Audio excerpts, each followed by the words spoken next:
Magandang gabi po. Ito po ang latest update natin at para nga po dito sa monitor natin na si Bagyong Luis.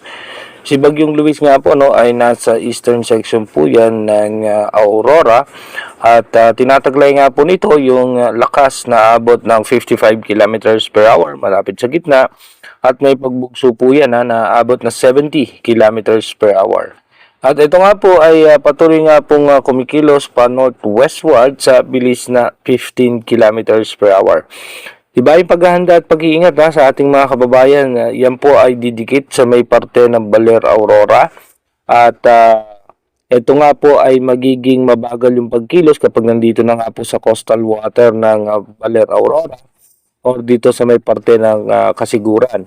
Dahil nga po no, yung papalapit na isa pang bagyo naman, ito naman ay isang super typhoon no, na si Dolphin. Pag po yan nakalapit sa ating labas ng ating Philippine Area of Responsibility, yan po ang sisira dito nga po kay Bagyong Luis at hahatakin niya po yan at malulusaw po yan no, kapag nakadikit na itong si super typhoon Dolphin.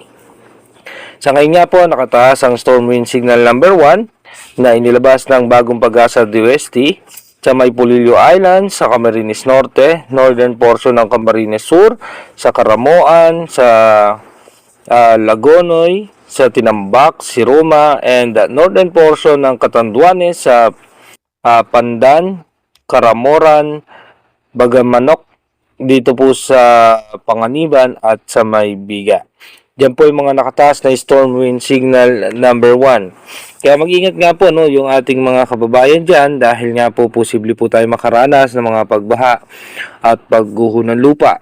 Si super typhoon naman no, na Dolphin ay expected po natin yan na patuloy pang lalakas at ang pagkilos nga po niyan pa west-northwestward sa bilis na 25 kilometers per hour. At sa ngayon nga po, ayon nga po sa advanced weather forecast ng European Center, sa ngayon nga po ay medyo mababa ang tsansa niyan na pumasok ng ating Philippine Area of Responsibility, pero hindi pa rin natin inaalis yung posibilidad na ito po ay bahagyang bumaba pa. At asahan nga po natin sa may parte ng Quezon, Camarines Norte, Camarines Sur, and Catanduanes. Maulan po dyan na may kasamang malalakas na hangin. Dulot po yan ni Bagyong Luis.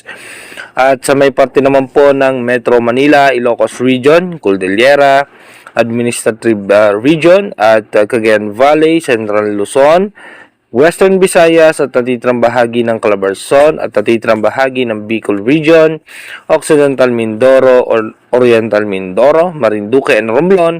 Apektado naman po yan din ni Bagyong Luis. So expected natin yung makapal na kaulapan at may mga biglaang pagbuhos ng malalakas na pagulan.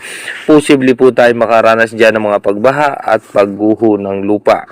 Localized thunderstorm naman ang asahan natin sa natitirang bahagi ng ating bansa. At bukod nga po dyan sa dalawang bagyo na ating minomonitor, meron pong posibleng kasunod pa no, na dalawa pang posibleng sama ng panahon na as of now, mababa naman ang tsansa na direktang makaapekto sa ating bansa, bagamat hihilahin lamang po niya ng habagat na magdudulot po ng pagulan sa ating bansa. Dumako na nga po tayo sa ating advanced weather forecast. Ito po sa ating advanced weather forecast. By August 3, makikita natin na is almost stationary pero bahagyan lalakas itong si Bagyong Luis. At pagdating nga po ng alas 11 ng gabi ng August 3, nasa coastal water na po yan ng Kasiguran, Aurora at tuloy-tuloy po yan na magpapaulan. Kaya mag-ingat nga po yung ating mga kababayan. Kung makikita nyo naman yung wind band nung super bagyo no, na si Dolphin, malaki nga po ang sakop niyan at kung makikita nyo no, halos sa malaking bahagi ng ating bansa ay apektado na rin nitong paghatak nitong bagyo at hahatakin po niyan yung habagat. By August 4, so expected na nga natin by August 4, almost stationary. Ito si Bagyong Luis.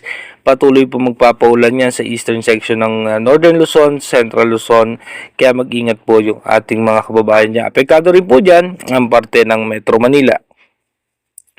Pagdating naman po ng alas 11 ng gabi ng August 4, dito nga po no, mapapansin natin bahagyang magda-downgrade itong si Bagyong Luis at lalakas yung habagat na magdudulot naman ng pagulan sa ating bansa. Kung mapapansin nyo po yung wind band nitong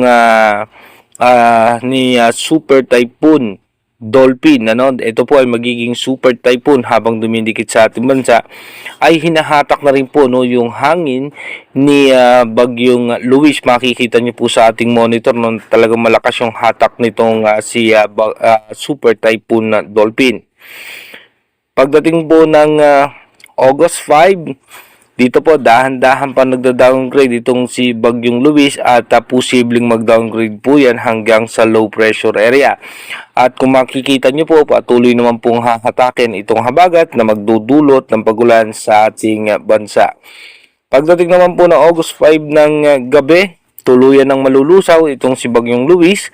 At kung mapapansin nyo nga po, no, yung hatak ng hangin ni Super Typhoon Dolphin, talagang hinahatak po niyan yung habagat. Bagamat malayo ito sa ating kalupaan, ito naman ay magdudulot ng pag-ulan dahil nga po sa paghatak niya sa habagat. Kaya mag-ingat din po yung ating mga kababayan na nasa western section nga po ng ating bansa. By August 6, tuloy-tuloy po mataas ang tsansa ng pag-ulan sa western section ng ating bansa. Pagdating naman po ng alas 11 ng gabi ng August 6, ito nga po ay posibleng dadaan no, dito nga po sa may mga isla na natitirang isla ng Japan. At pagdating naman po ng August 7, malayo man sa ating kalupaan, patuloy nga pong hinahatak niya yung habagat na magdudulot naman ng pagulan sa western section ng ating bansa. Kaya mag-ingat at maging handa pa rin po yung ating mga kababayan.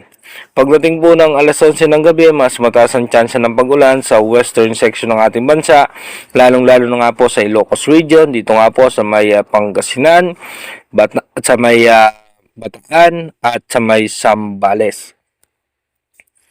Pagdating naman po ng August 8, asahan po natin, no, posible po yan maglandfall sa parte ng China habang hinahatak naman po niya yung habagat na magpapaulan naman sa ating bansa.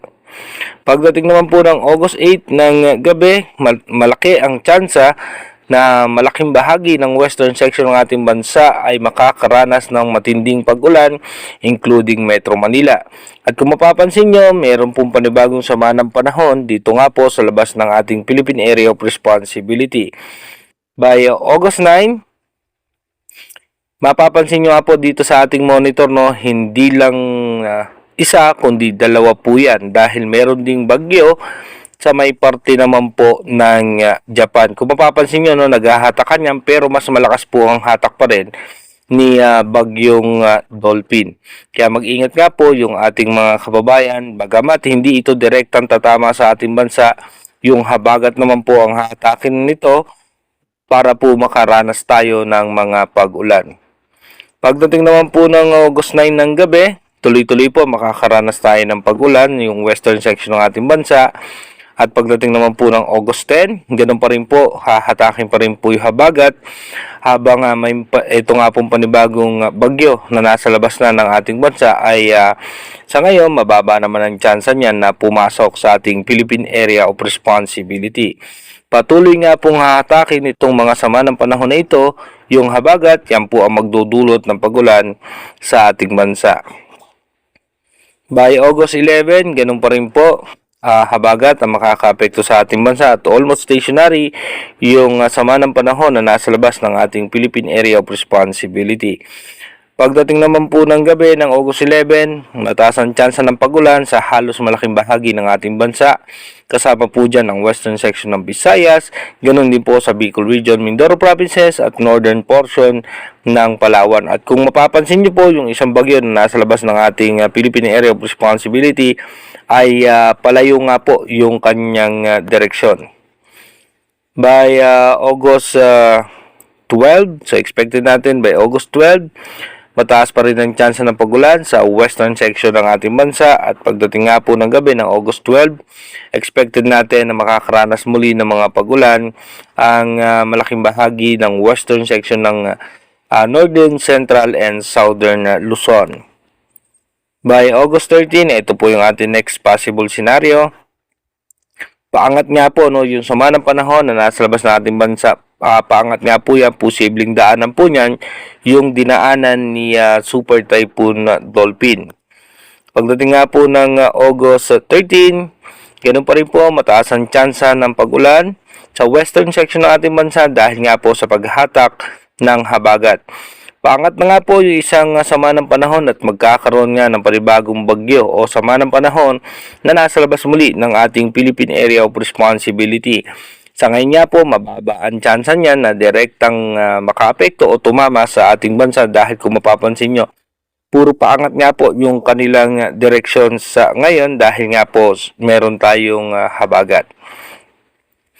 Pagdating naman po ng August 14 ng gabi, nataas pa rin ang tsansa ng pagulan sa ating bansa dahil hinahatak nga nung sama ng panahon yung habagat at kung mapapansin nyo, no, isang low pressure area na nandito nga po sa may northern portion, no, northeastern portion ng extreme northern Luzon na nasa labas ng ating bansa at yung bagyo naman na papunta naman po dito sa China at yung panibagong bagyo na nasa labas ng ating Philippine Area of Responsibility na nasa parte pa ng Pacific Ocean. Pagdating naman po ng August 15, mataas pa rin ang tsansa ng pagulan sa ating bansa. Tuloy-tuloy nga po, kaya maghanda at mag-ingat nga po yung ating mga kababayan dahil alam naman po natin yung mga pagbaha at pagguho ng lupa, yan po ang madalas na ating mararanasan. By August 15 ng gabi, malakas pa rin po mga posibilidad na pag-ulan sa western section ng ating bansa, kaya maghanda pa rin po tayo. And by August 16, ganun pa rin po, no, mataas ang tsansa ng pag-ulan sa ating bansa. At kung makikita nyo pa rin po, stable pa rin po yung isang sama ng panahon na nasa labas pa ng ating Philippine Area of Responsibility. Ito po i-monitor natin kung ano nga ba yung magiging posibleng senaryo niya. Kung mapapansin nyo nga po, no, dahil nagkakaroon nga nung pagtulak ng habagat, at ito nga po may posibleng pagsasalubong ng hangin kaya po na halos hindi gumagalaw o hindi umaalis sa pwesto itong isa pang sama ng panahon na nasa labas ng ating Philippine Area of Responsibility. Inuulit ko po, yung ating advanced weather forecast is possible scenario pa lamang po yan. Malaki pa rin ang tsansa na magbago po lahat yan. Kaya manatili tayong tumutok sa ating advanced weather forecast para malaman natin yung mga posibleng sama ng panahon na makakaapekto sa ating bansa. Mag-iingat po tayo palagi. God bless po sa ating lahat.